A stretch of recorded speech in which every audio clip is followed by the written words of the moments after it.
Once again, you're listening to the Hour of the Time. I'm your host, William Cooper. Are you one of the people who believe that everything that's happened through history is an accident? And that while one or two things may have been planned, that most of history had no intelligent direction forming it, driving it? Well, listen to this, folks, and listen very carefully.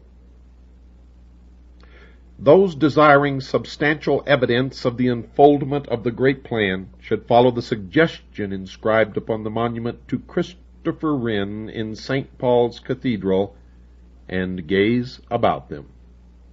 The rapid advancement in the social and political states of man, the increasing richness of human living, and the broadening vision toward individual and collective responsibility herald with auroral colors the rising of the Sun of Truth. There is much yet to be accomplished, but already the achievement is impressive. Even the most devout humanist cannot survey the orderly progress of the race and at the same time deny the existence of a well-integrated program. The light of the ancient Vedas is slowly but surely illuminating the whole world. The vision of man's noble destiny and the sacred sciences which made possible the realization of that vision have been guarded and served by the silent ones of the earth, the priesthoods of the sacerdotal colleges, the hierophants of the mystery schools, and the adept masters of the secret societies have been the guardians of man's noblest purpose, the perfection of his own kind. It is the inalienable right of every honorable person to be grateful for the opportunities which progress bestows. And with this appreciation comes also an appropriate measure of resolution. The past proves the future, which is but the extension of good works toward their fullness. The mystery schools neither restrained nor limited the unfoldment of human institutions. Man fashioned his civilization according to his natural instincts and convictions. And this process must continue, for growth is not hastened by the interference of authority. Man substantiates with his mind and heart that which he fashions with his hands. The esoteric tradition ensouls the ordinary works, revealing the larger purposes through the smaller ones. Not so long ago, 90% of the population of the earth was in physical slavery. Having liberated his body, the audacious creature must now free his heart and mind. Thus, pressed on by sovereign necessity, the world conqueror becomes the self-conqueror. Under a democratic concept of living, the responsibilities for progress pass to the keeping of the people. The powers vested in the governing body, functioning with the consent of the governed, include not only provisions for collective security, but also the advancement of such religions, philosophers, arts, and sciences as contribute to the essential growth of human character. An administrative system which ignores ethics, culture, and morality cannot survive as a dominant political organism. Democratic institutions must accept the task for which they were fashioned and become the conscious custodians of the democratic destiny. Progress demands the most from those with the largest spheres of influence. Vast organizations, industrial, political, social, and educational, have been made possible by the modern life way. These have become the molders of public opinion, feared or respected according to the measure of integrity revealed in their management. The future of human society is intimately associated with the destinies of these vast enterprises which have inherited, along with physical success, the duty, or more correctly, the privilege of world guardianship. Even the continuance of the economic theory now demands the strengthening of ethical convictions. Prominence of any kind, whether bestowed by wealth or authority, carries with it priestly obligations. The leader, whatever be his field, is looked upon for intelligent guidance. His convictions inspire his followers, his words influence their lives, and his policies dominate their activities. There is every indication that the esoteric tradition will next function through that complex of vast interrelated organisms of production and distribution which now dominates human imagination. While this structure may appear to the superficial-minded as heartless and soulless, it is also the largest and most powerful potential instrument for the advancement of mankind ever yet devised. Education, science, and economics are today indivisible. They have already formed a partnership for their mutual advancement. Equipped with knowledge, skill, and the necessary physical resources, this huge combine awaits the destiny for which it was intended. There is no virtue in burdening the future with the conclusions of today. To prophesy is to restrict not the will of heaven, but the mind of man. Old principles, as they reveal more of themselves, will be given new names, and progress is always an adjustment of concepts, each of which is in a constant state of change. Assuming, however, that the term democracy, with its numerous imponderable overtones, conveys a conviction of natural unfoldment, it is reasonable to infer that the democratic motion will continue until all of its potentials have become potencies. Progress is not bound inevitably to any nation or people. Social and political structures are instruments for the advancement of the great work only to the degree that they keep the faith. If ambition or selfishness breaks the bond, the privilege of guardianship is forfeited. And this does not mean that the project fails. Rather, that which fails the project loses the privilege of leadership. The plan, then, passes to the keeping of other groups and other ages. Man cannot destroy or pervert the works of destiny.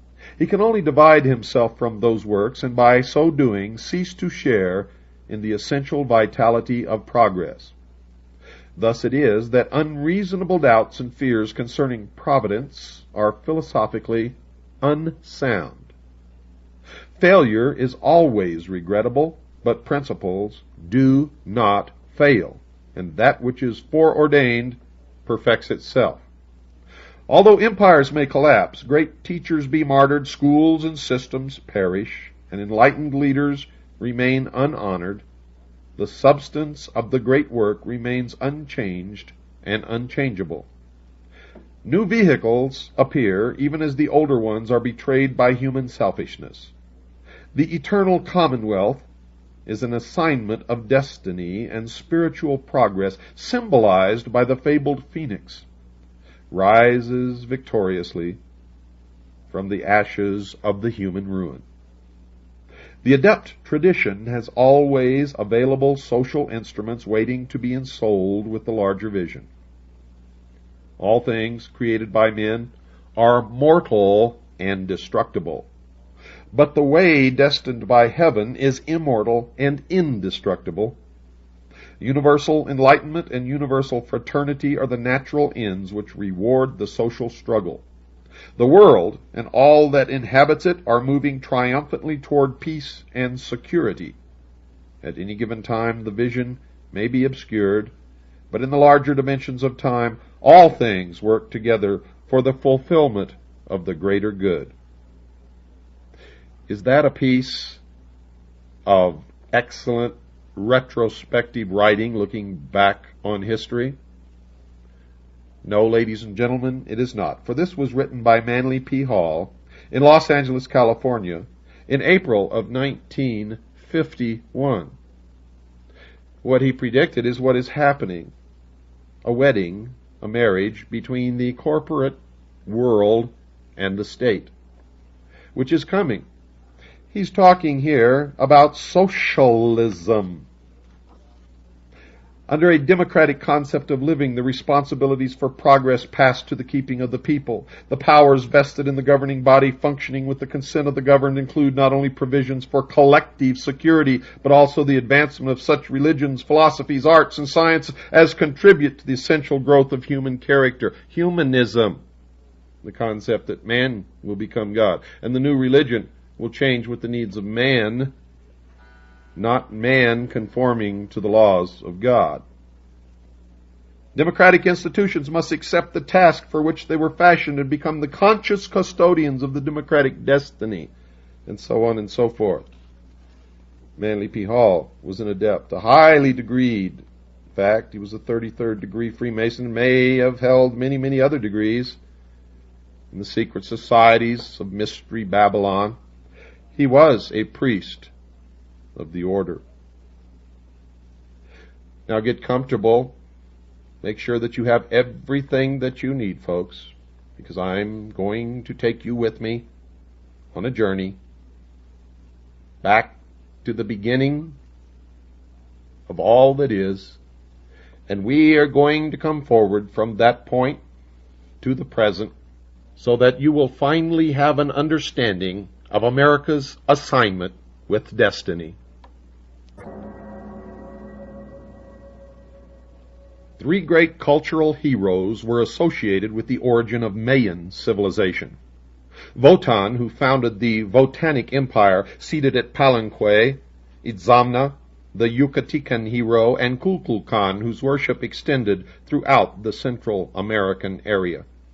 All three came from a remote region lying eastward, introducing arts and sciences and founded religious cults, or mysteries. From the legendary histories of these persons, they should be included as adepts or initiates of ancient secret schools, possibly Atlantean.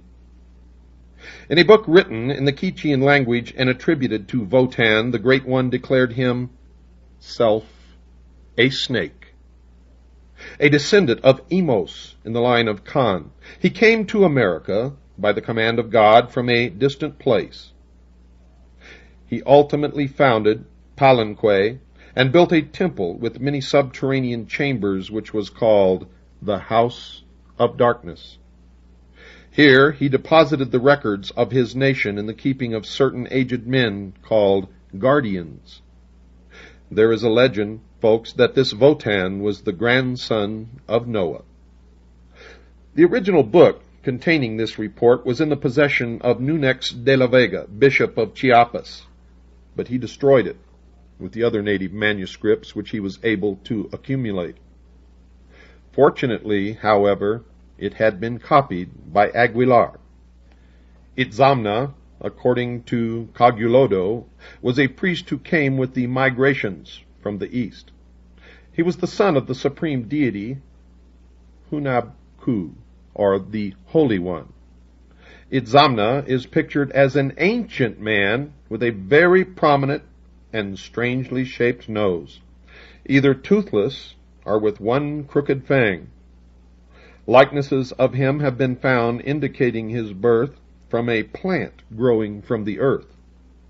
He is also shown rising from the mouth of a serpent or a turtle to symbolize that he came from the sea. He healed the sick and restored the dead to life.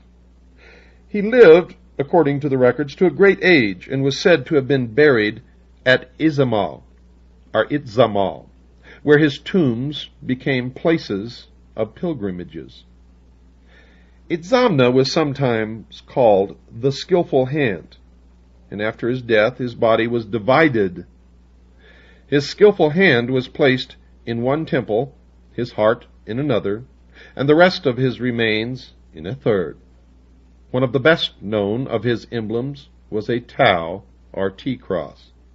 It is now generally admitted that the Quetzalcoatl of the Nahuatl people, the Gukumats of the Quiches, and the Kukulkan of the more southern Mayas were one person. In each language, the word signifies feathered, plumed, or winged serpent. This title may have resulted from Quetzalcoatl casting his lot among, or gathering his first followers from, the descendants of Wotan. This tribal group had the serpent as its heraldic device. At a remote time, this semi-mystical, semi-divine priest initiate, Quetzalcoatl, came from the fabled land of the seven colors and established his right at Tula and Cholula. Quetzalcoatl was the initiate philosopher and teacher of the Nahuatl tribes of central Mexico. Among the appellations of this priest, prophet, king are, quote, he who was born of the Virgin, unquote, quote, Lord of the winds, unquote, and, quote, the divine incarnation, unquote. Quetzalcoatl was the son of the universal creator god and the Virgin Xochiquetzal, and his conception was made known by an ambassador from the god of the Milky Way. Torquemada, in his Indian Monarchies, described a band of people who came from the north, dressed in long black robes. Arriving at Tula, these strangers were well received, but finding the region already thickly populated, they continued to Cholula. These wanderers were great artists and skilled in working metals. Quetzalcoatl was their leader. Mendieta, in his Ecclesiastical History, described Quetzalcoatl as a white man with a strong formation of body, broad forehead, large eyes, and a flowing beard. He wore a mitre on his head, and was dressed in a long white robe reaching to his feet and covered with a design of red crosses. In his hand he held a sickle.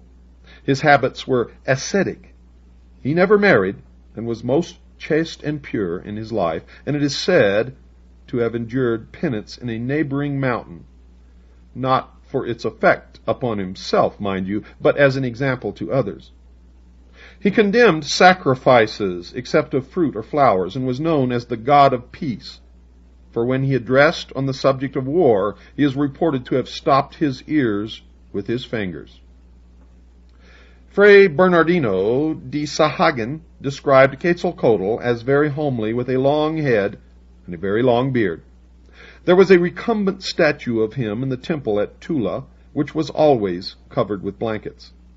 His vassals, writes the good Fray, were all workmen in the mechanic arts and skillful in cutting the green stones called chalchivits, also in the art of smelting silver and making other objects.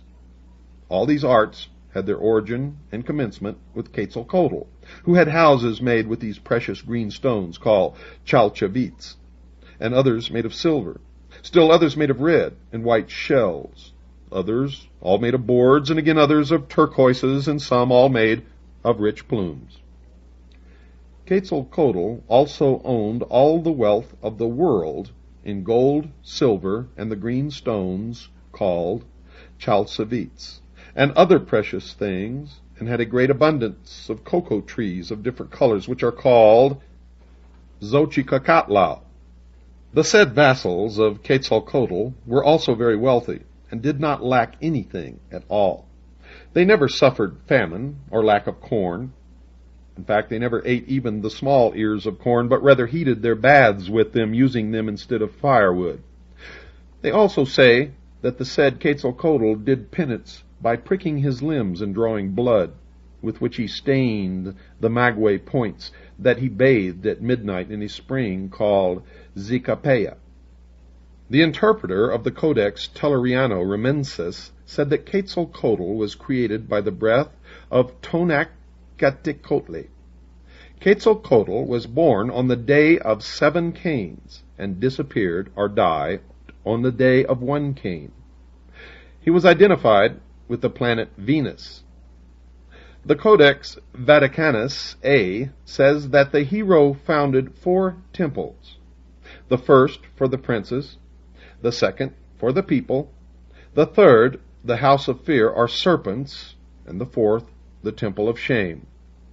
The Codex Chimalpopoca says that Quetzalcoatl was born as a 9-year-old child. When he resolved to leave Mexico, he reached the seashore, and, removing his clothing and his snake mask of turquoise, destroyed himself by fire. His ashes changed into birds, and his heart became the morning star. He remained 4 days in the underworld, and 4 days as a corpse. After that, he ascended to heaven as a god. It is specifically mentioned by Sakhagan that Quetzalcoatl created and built houses under the earth. Now, traces of subterranean grottos and rooms have been discovered in the vicinity of most of the architectural monuments of the Nahuas. There is a vast complex of such apartments near the Pyramid of the Sun at San Juan, Teotihuacan. The Amerindians believed the serpent to be an earth dweller, and it is quite possible that the accounts implied these subterranean and secret places to be chambers of initiation into the mysteries of the cult. According to de Bourbourg, the Mexican demigod Votan made a journey through a subterranean passage which, running underground, terminated at the root of heaven. This passage was a snake hole, and Votan was admitted because he was himself a son of the snake. Quetzalcoatl appeared as the great sorcerer, magician, or necromancer. He performed miracles, and upon his departure his secrets were entrusted to an order of priests governed by a hierophant or master. This priesthood practiced the arts and sciences, treated the sick, administered sacraments, and were diviners and prophets. Landa gives some consideration to the activities of these religious orders. Lucien Biart summarizes the available data thusly. The most contradictory ideas have been current in regard to this divinity, who now considered of celestial origin and now regarded as a man who had acquired the immortality of the gods, seems in reality to be a union of several personages. He certainly belonged to a race other than the one he civilized, of that there can be no doubt. But what was his country? He died announcing that he would return at the head of white-faced men, and we have seen that the Indians believed his prophecy fulfilled when the Spaniards landed on their shores. And of course, we have seen the consequences of that action. According to Sahagan, the most usual ornaments of the images of Quetzalcoatl were a mitre spotted like the skin of a tiger, a short embroidered tunic, turquoise earrings, and a golden collar supporting fine shells. The legs of these images were encased in gaiters of tiger skins, and on their feet were black sandals. A shield hung from the left arm, and in the right hand was a scepter ornamented with precious stones, an emblem which terminated in a crook, like a bishop's crosier. Quetzalcoatl is credited with the invention of the pictorial or hieroglyphical method of writing, and especially is his name associated with the Tonalamatl, or Book of Fate. This was more than a civil calendar, and was reserved for the calculation of human destiny and prophecies concerning the future of the state. It was used by master magicians, the chief of whom was an astrological adept credited with extraordinary occult powers. While it is likely that Quetzalcoatl brought the Tonalamatl back to Mexico after his journey among the Mayas, a people already advanced in such matters, the Aztecan legend has been summarized by Mendieta. The gods had created a man, Oxomoco, and a woman, Zipactonatl, as the progenitors of the human race. They, according to the legend, dwelt in a cave at Cuernavaca, and in order to regulate their lives, these two resolved to devise a calendar. Zipactonatl felt that her descendant, Quetzalcoatl, should be invited to participate in the project, because she was the mother of all the living and a great prophetess. Zipactonatl was privileged to select and write the first sign or day symbol of the calendar. The others followed until the 13 signs were completed. Sahagan, in his general history, gave a number of details of the struggle between Quetzalcoatl, the civilizer, and Tezcatlipoca, who apparently signified the primitive and sanguine religious cult of Mexico. The old priesthood, which practiced human sacrifice and adhered to a policy of war and destruction, resented the peaceful and gentle faith brought by Quetzalcoatl. In the end, Tezcatlipoca, the personification of the sorcerers, contrived to poison the god-king, which implies that his doctrines were corrupted by false teachings and interpretations. The poison worked slowly and insidiously until Quetzalcoatl, realizing that he could not combat successfully the old perverted priesthood, left Chula, ordering his palaces of gold and silver, turquoise and precious stones to be set afire. Accompanied by a procession of musicians, youths, and maidens bearing flowers, and flocks of singing birds, the old adept journeyed to Cholula, where the Great Pyramid was built in his honor. It was written that the Cholulans deeply admired the great priest because of the purity of his life, the kindliness of his manner, and his doctrines of peace and brotherhood. He remained with them for nearly 20 years, slowly sickening from the poison which was destroying his body. At last he realized that his ministry was coming to an end, so he continued his long journey toward the mysterious city of Tlapalan, from which he had come. He turned toward the east and proceeded to the sea, which he reached at a point a few miles south of Vera Cruz. Here he blessed the 4 young men who had accompanied him, and bade them return to their homes, with his promise that one day in the future he would return and restore his kingdom among them. It's time for our break, folks. Don't go away. I'll be right back after this very short pause. Ladies and gentlemen, I would like to introduce to you a young man who has come to be my right hand, my assistant, who has come to learn as much as he can, and of course I am going to learn as much as I can from him. His official title around here is Research Assistant. Mr. Tom Swift will continue with the rest of tonight's program. Where we left off, Quetzalcoatl had just promised the 4 young men that one day in the future he would return and restore his kingdom among them. Then the old and weary man called to the sea, and out of the waters came a raft of serpents. He stepped upon this strange craft and was carried away into the land of the sun's beginning. He left behind him a priesthood that perpetuated with esoteric rites the mysteries of the feathered serpent. There is every indication that the cult of Quetzalcoatl was kept secret, a precaution necessary in the face of the opposition of the primitive indigenous sects. There are several accounts of the death or departure of Quetzalcoatl. The conflict is due in part to the legends being derived from different tribes, and in part to the Spanish methods of gathering the reports. These invaders took slight interest in the native traditions until they had destroyed most of the available sources of information. Later, even the converted Indians were uncertain of their tribal history. There is reason to believe, however, that some sacred records were intentionally suppressed and were never available to the missionaries. The people of Mexico claim to have sacred accounts of the mysteries of their religion and of the origin of their race. There is mention of the divine book written by Tezcucan, a wise man or wizard whose name means Lord of the Great Hand. This was supposed to contain the account of the migration of the Aztecs from Asia. Baron de Waldeck claimed that the book had once been in his possession. De Bourbourg thought that it was the Dresden Codex, and Bustamante wrote that native historians had a copy in their possession at the time of the fall of Mexico. There is good probability that manuscripts of great value survived the Spanish colonial period and are still available to certain qualified persons.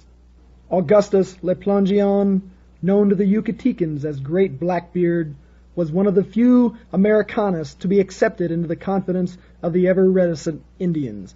They told him enough to convince a thoughtful man of the existence of the esoteric schools in the Mayan area.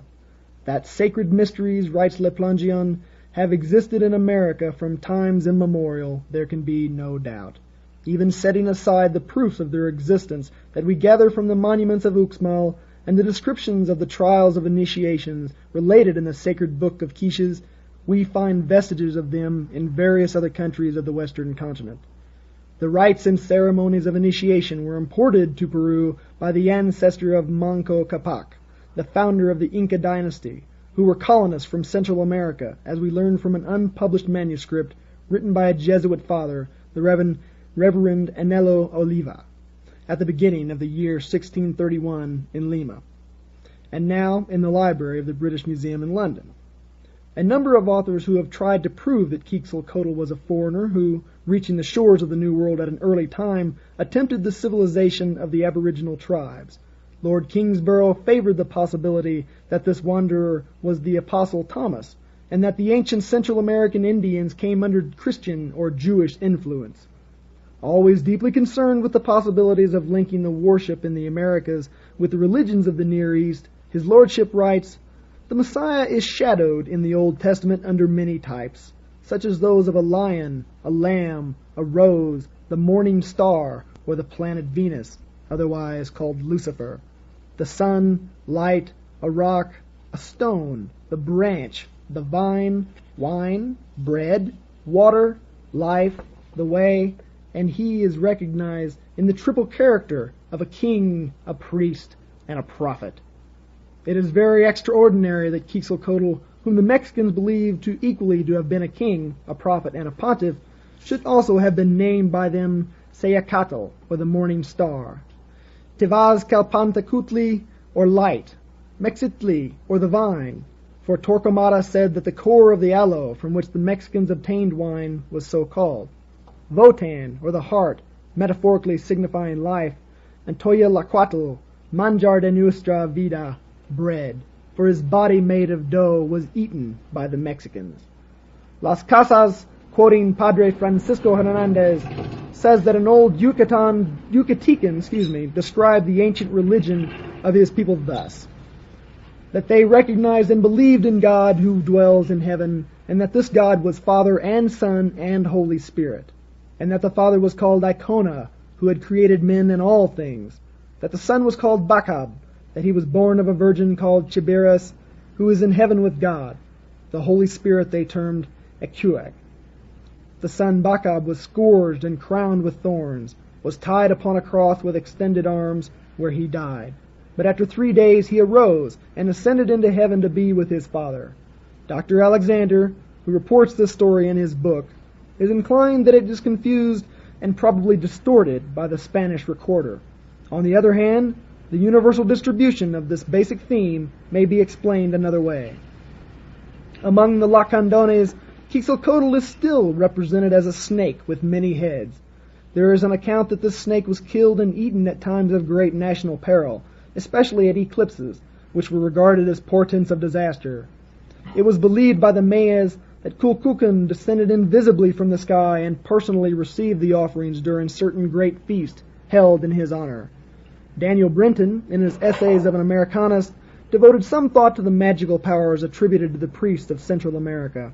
He mentioned Father Beza and an English priest, Thomas Gage, who reported cases of sorcerers transforming themselves into animals and performing miracles. De Boerberg was not entirely convinced that ventriloquism, animal magnetism, or the tricks familiarly employed by conjurers explain the mysteries of Nagualism, as the black art of these Indians is called. Brenton quotes from the Popol Vuh, "Truly, this Kumas Quetzalcoatl became a wonderful king.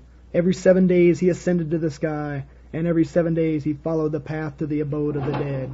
Every 7 days he put on the nature of a serpent, and he became truly a serpent. Every 7 days he put on the nature of an eagle, and again of a tiger, and he became truly an eagle and a tiger." It is evident from available authorities that the Mayas and Aztecs had an extensive body of legendary and lore, which originated in the mysteries of their religion, and proves the existence of an elaborate system of secret rites and ceremonies. In the form of a feathered snake, Quetzalcoatl overshadowed a dynasty of rulers and priests, some of whom later assumed his name and even his masked symbol. These later Quetzalcoatls have been confused, like the Zoroasters of Persia, into one person, with the resulting conflict in dates. Recent excavations would indicate that the cult of the feathered serpent was established before the beginning of the Christian era, and did not arise in the 10th or 11th century A.D., as held by some modern archaeologists. It is more likely that the ancient hero was said to have been reborn, or to have overshadowed a later leader of the nation. All of the accounts imply that the religious order which served the mysteries of Quetzalcoatl was long established. Those who followed in the way which he had prescribed lived most severe lives. Children were consecrated to his temples from their birth, and were marked by a special collar. At the end of the 2nd year the child was scarified in the breast. When it was 7 years old, it entered a seminary where it took vows covering personal conduct and public duties, including prayers for the preservation of its family and its nation. There were many of these priestly brotherhoods, and the Spanish missionaries, in spite of their theological prejudices and intolerances, were forced to admit that the Aztecan priests were excellent scholars and lived austere and pure lives. It is said of these missionaries that in Quetzalcoatl, who taught charity, gentleness, and peace, they thought they saw a disciple of Jesus Christ. The kings of the Mexican nations, like those of ancient Egypt, were also initiates of the state mysteries. Torquemada described the attainments of Naza-Hualapili, the king of Texuco. This learned man gathered about him masters of the sciences and arts, and gained a wide reputation as an astrologer and seer.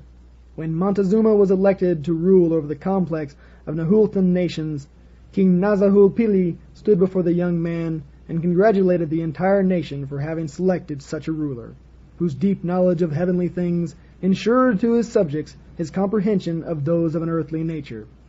The interpreter of the collection of Mendoza described Montezuma as, by nature, wise, an astrologer and a philosopher, and skilled and generally versed in all of the arts, both in those of the military as well as those of a civil nature, and from his extreme gravity and state, the monarchy under his sway began to verge towards empire.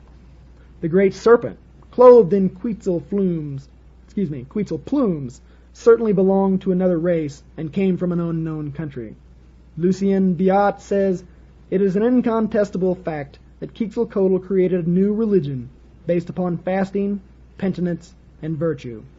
In skillful trades and in metalworking, this Amerindian savior reminds one of the craftsmen of Tyre who cast the ornaments for Solomon's temple.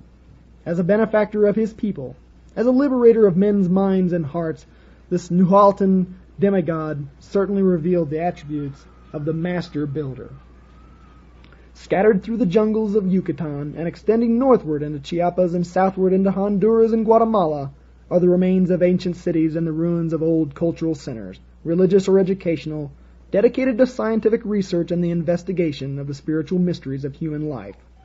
These shrines and temples are adorned with numerous religious emblems and figures, and closely resemble the temples and schools of the esoteric tradition, which were scattered through the Mediterranean countries, North Africa, and the Near East. The Aztecs inhabiting the Valley of Mexico certainly derived much of their cultural impetus from the more highly civilized Mayas. These Nahuas practiced elaborate rites and ceremonies, and recognized a large pantheon of divinities. It seems unlikely that the Aztecs patterned their religious concepts from some inferior cultural tradition. These are positive indications that the tribes of central Mexico had received an important intellectual stimulus from the Mayas, and even found it expedient to acknowledge this indebtedness. The physical remains of the Mayan civilization are sufficiently impressive to indicate a highly advanced people, whose religious institutions and rites had reached a considerable degree of refinement.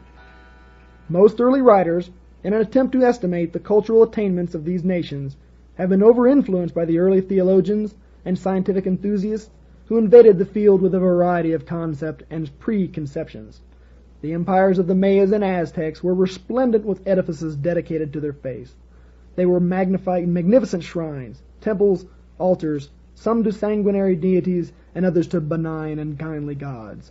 The state mysteries, however, were seldom performed in the sanctuaries of popular worship. Neophytes traveled to remote places, and if they went uninvited, seldom returned. Throughout the jungles are the ruins of extraordinary buildings constructed for unknown purposes.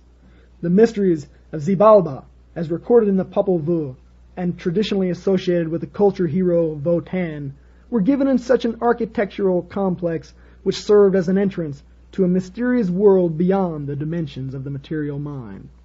Such gateways existed in all the old countries where the mystery religion originally flourished.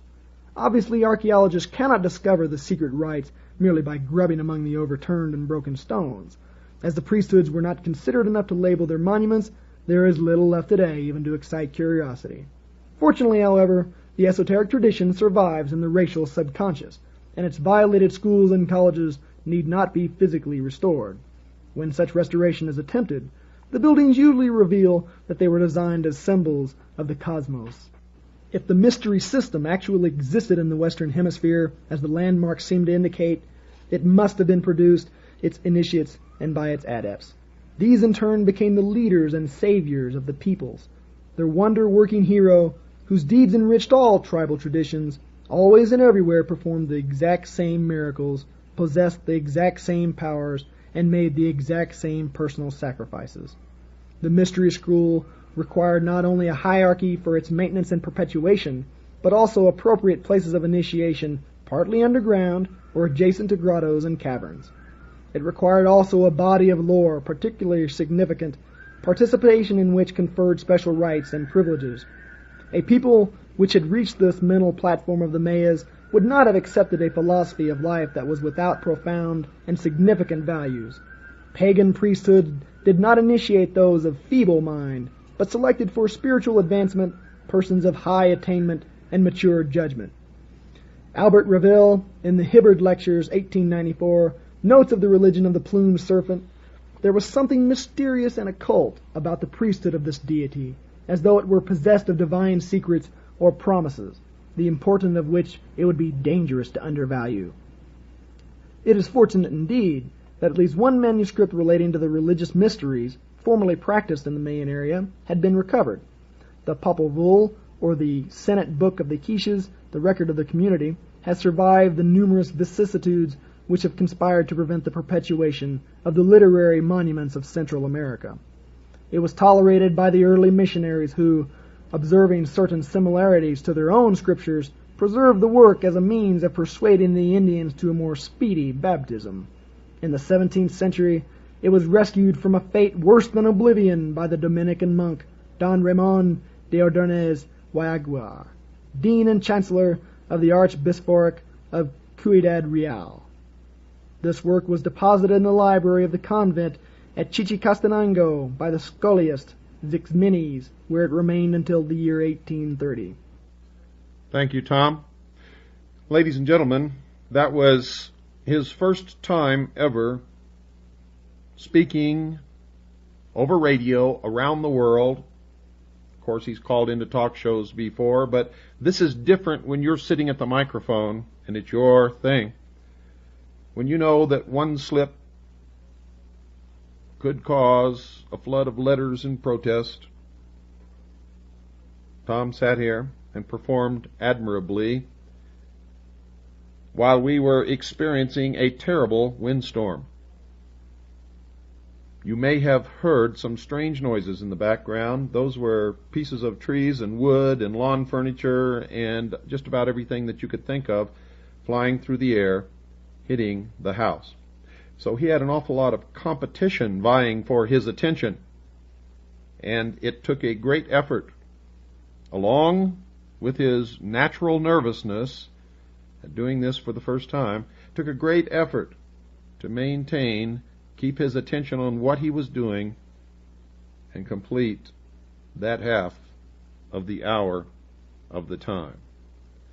Now, if you'd like to write Tom and tell him who you are and say hello, how much you appreciate his help on this program, The Hour of the Time, you can do so by writing to Tom Swift, Research Assistant, care of Caji, C-A-J-I, P.O. Box 1420, Sholo, Arizona, 85901. That's Tom Swift, Research Assistant, Caji, C-A-J-I, Post Office Box 1420, Sholo, Arizona, 85901.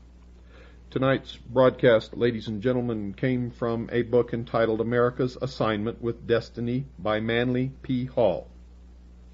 Some of you may be able to find this in your library or in a used bookstore. It has been out of print for many years. It was copyrighted in 1951, printed by the Philosophical Research Society, which was headed by Manly P. Hall at that time.